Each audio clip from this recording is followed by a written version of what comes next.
Hey everyone, this is Jyoti here और आज हम बात करने वाले हैं एमपी भोज यूनिवर्सिटी की, जो कि बीएड ओडीएल के लिए फॉर्म निकाल चुकी है और डीएलएड के लिए।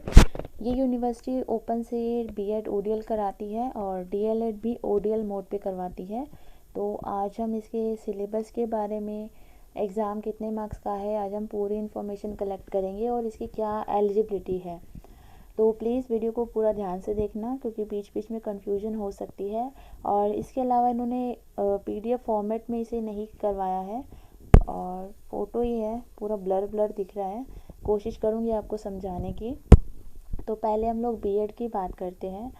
बीएड में आपके जो टोटल सीट्स हैं वो है 1000 और जो ड्यूरेशन है, टाइम ड्यूरेशन है बीएड का, वो आपका मिनिमम 2 साल है और मैक्सिमम 5 साल है।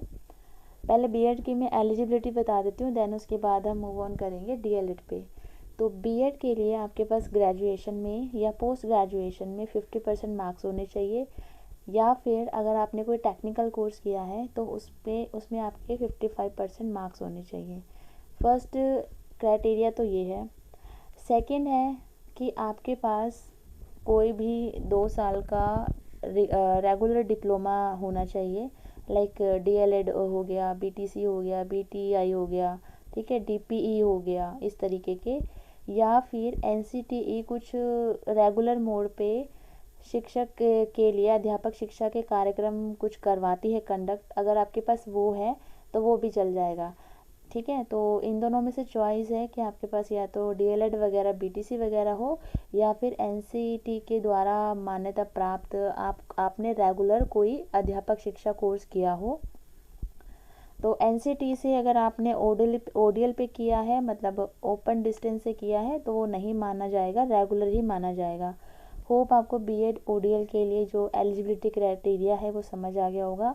फिर भी अगर डाउट हो तो कमेंट सेक्शन में पूछ सकते हैं, अदरवाइज़ मेरा टेलीग्राम चैनल ज्वाइन करके वहाँ पर भी मुझे मैसेज कर सकते हैं। अब हम बात करते हैं डीएलएड की। डीएलएड में ये पता नहीं क्या क्या क्या लिखा हुआ है और मुझे भी बहुत टाइम लगा इसको समझने में, समझ नहीं आ रहा था। मैंने कॉल वगैरह करके इसकी इन्फॉर्मेशन ली है। तो देखो, इसको सिंपली ये समझ लो कि 10+2 आपके जो 12th में 50% मार्क्स होने चाहिए। और इसके अलावा आपके पास एमपी में ही, एमपी के किसी भी स्कूल में, चाहे वो प्राइवेट हो, गवर्नमेंट हो, लेकिन वो रिकॉग्नाइज्ड होना चाहिए, ठीक है। तो वहाँ से आपके पास 2 साल का एक्सपीरियंस होना चाहिए पढ़ाने का। और एक्सपीरियंस यहाँ पर लिखा हुआ है कि डीईओ, बीईओ या जो स्कूल का प्रधानाचार्य है, प्रिंसिपल, उसके साइन वगैरह होंगे, एनओसी वगैरह आपको देनी पड़ेगी बाद में। तो ये तो वो इशू है बाद में काउंसलिंग के टाइम का। बट आपके पास ट्वेल्थ क्लास से 50% मार्क्स होने चाहिए। और इसके अलावा आपके पास 2 साल का, मिनिमम 2 साल का आपके पास टीचिंग एक्सपीरियंस होना चाहिए, एमपी का, अदर स्टेट का नहीं चलेगा, सिर्फ एमपी का। और डीएलएड ओडीएल में आपकी जो टोटल सीट्स है वो है 500 और न्यूनतम जो इसकी समयावधि है वो 2 साल, मैक्सिमम 5 साल है। और इसमें विशेष नोट करके दिया हुआ है कि जो रेगुलर मोड के कुछ टीचर्स होते हैं उनको यहाँ पर काउंट नहीं किया जाएगा, सॉरी, जो गेस्ट टीचर्स होते हैं उनको यहाँ पर काउंट नहीं करेंगे। होप ये समझ आ गया है। अब आगे हमारा अनुसूचित जाति, जो एससी एसटी ओबीसी होते हैं, तो अगर वो अपना प्रमाण पत्र प्रस्तुत करते हैं कि उनके पास ये है, तो उनके लिए कुछ छूट मिलेगी। यहाँ पर छूट मेंशन नहीं है कितनी मिलेगी, लेकिन वो जो एमपी की गवर्नमेंट है उसी के हिसाब से सब होगा। और इसके अलावा जो अदर स्टेट के बच्चे हैं वो एज ए जनरल काउंट होंगे। कुछ को पता नहीं है, उनके इन्फॉर्मेशन के लिए बता दूँ। अदरवाइज़ जो एससी एसटी ओबीसी है जो मध्य प्रदेश के हैं वो काउंट होंगे। अदरवाइज़ मान लो कोई दिल्ली से है, कोई राजस्थान से है, तो वो लोग एज ए जनरल काउंट होंगे यहाँ पे। अब हम बात करते हैं पाठ्यक्रम शुल्क की। एक तो ये दिख भी नहीं रहा है, इतना ब्लर ब्लर हो रखा है ना, तो कोशिश करती हूँ। चलो, बीएड की जो फ़ीस है यहाँ पर इन्होंने 30,000 रुपये दी है। और जो ये 30,000 आपकी फ़ीस है ये 2 साल की है। कंफ्यूज मत होइएगा कि 1 साल के लिए है, ये 2 साल की फ़ीस है। और इसके अलावा जो डीएलएड की फ़ीस है इन्होंने 19,200 रुपये बताई है। तो ये काउंसलिंग के टाइम पे आपको देनी है, तो अभी इसका इतना कुछ इशू नहीं है, जब आपका एग्ज़ाम वगैरह क्लियर हो जाएगा। अभी आप एग्ज़ाम पे ध्यान दीजिए। अब हम बात करते हैं कि एग्ज़ाम आवेदन करने का तरीका एवं माध्यम, तो आप कैसे अप्लाई कर सकते हैं। तो इसकी जो ऑफिशियल वेबसाइट है mponline.government.in पर उपलब्ध है। और ये जो सर्कुलर है आप साइट से भी इसको डाउनलोड करके ठीक से पढ़ सकते हैं, बट ये दिख ऐसे ही रहा है, ठीक से क्लियर नहीं हो रहा है। ठीक है, तो इसकी साइट पे जाके करना है। तो इसमें जो आवेदक है वो 800 रुपये यहाँ पर लिखा है कि 800 रुपये नामांकन एवं प्रवेश परीक्षा शुल्क, पोर्टल फीस 50 रुपये जो कि वापस 50 रुपये है, वो वापस नहीं होगा। जमा कर दिनांक 17 अक्टूबर से 11 नवंबर तक ऑनलाइन आवेदन कर सकते हैं। तो जो आपकी डेट है वो 17 तारीख से स्टार्ट हो चुकी है और इसके अलावा 11 नवंबर तक आप लोग अप्लाई कर सकते हैं। और विलम्ब शुल्क है, अगर लेट हो जाता है, आप लेट हो जाते हैं तो 300 रुपये देने होंगे आपको। वो 18 तक, देखो 11 तारीख लास्ट डेट है, 11 नवंबर फिर उसके बाद आप 12 नवंबर से 18 नवंबर के बाद अगर आप करते हैं अप्लाई तो आपको 300 रुपये एक्स्ट्रा देने पड़ेंगे। अदरवाइज़ आपका 850 रुपये में काम हो जाएगा। ठीक है, तो 850 रुपये आपके लगेंगे टोटल।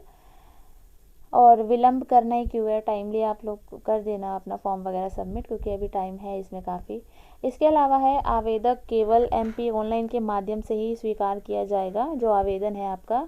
और प्रवेश प्रक्रिया के लिए ऑनलाइन आवेदन करने के पूर्व आवेदक पूरी तरह आपको सुनिश्चित कर लेना है कि आपने जो भी एलिजिबिलिटी भरी है, पूरा पढ़ने के बाद, पूरा समझने के बाद ही भरी है, तो आपके द्वारा दी गई जानकारी सत्य है। ठीक है, इसमें कुछ भी गलत नहीं है। तो अगर कुछ भी गलत पाया जाता है तो उसके लिए जो आपकी फ़ीस जो आपने भरी है वो आपको वापस नहीं होगी, ऐसा ही सर्कुलर में लिखा है। और इसके अलावा ऑनलाइन की जो आप प्रिंट है वो काउंसलिंग के टाइम पे आपको लेकर जाना है। अभी आप जो फॉर्म भरेंगे ऑनलाइन एंट्रेंस के लिए, जब आपका क्लियर वगैरह हो जाएगा तो आपको वो लेकर जाना होगा बाद में एंट्रेंस काउंसलिंग के टाइम पे। होप ये समझ आ गया है। और जो फ़ीस है ये BLED और DLED दोनों के लिए है 850 रुपये। अब हम बात करते हैं प्रवेश के मानदंड। तो प्रवेश परीक्षा आपकी जो है 100 मार्क्स की है, कोई भी नेगेटिव मार्किंग नहीं है। और सिलेबस है इसका आपकी जनरल नॉलेज है, मेंटल एबिलिटी है और आपका पेडागोजी सेक्शन है और जनरल हिंदी है। और कैसे कहाँ से क्या पढ़ना है इसके लिए मैंने वीडियो बनाई हुई है सिलेबस से रिलेटेड, तो आप लोग वो भी चेक कर सकते हैं। MP भोज यूनिवर्सिटी की मेरी प्लेलिस्ट है, उसमें 3-4 वीडियोज़ ही हैं, आपको ईजिली मिल जाएगा, तो आप लोग वहाँ पे देख सकते हैं। अब हम बात करते हैं प्रवेश परीक्षा की एग्ज़ाम कब है इसका। तो इसका जो एग्ज़ाम होगा वो होगा ऑनलाइन मोड पे होगा ये तो। और इसका जो एग्ज़ामिनेशन सेंटर है वो है भोपाल, इंदौर, जबलपुर एवं सातना। तो इसमें ऑनलाइन होगा और 4/12 को आपका पेपर है, सुबह 9 बजे से लेकर 11 बजे तक 2 घंटे का आपका पेपर है।